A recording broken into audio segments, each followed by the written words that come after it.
I understand the thrust and the parry here. I mean, look, my view is that if we as progressives want to expand these programs and make ones that the work better, we have to be the first ones to say when one is not doing what it's supposed to.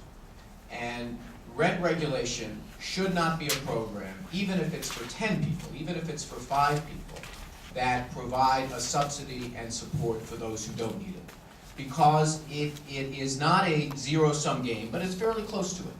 And we have to make sure that we always say to ourselves, how do we not only make this program work better, but work for the people that we're trying to protect? And those are the middle class and those people who are needy, trying to struggle to get into the middle class. As a member of the city council, I would always say I want to expand the number of rent-regulated apartments in the city. I want to expand the amount of affordability in the city, and I still want to do that today.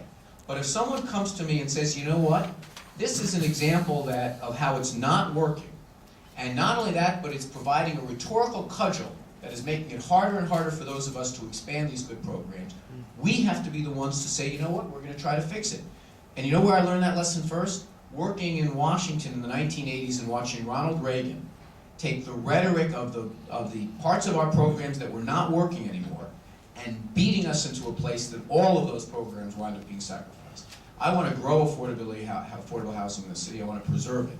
But I don't believe that most New Yorkers who are struggling to make it in the city like the idea that someone making $250,000 a year living in an apartment that would normally be $2,500 a month, they want to see that. They don't. They want to see them getting the benefit. Those $40,000 a year folks that you refer to should get the benefit. The well-to-do should not.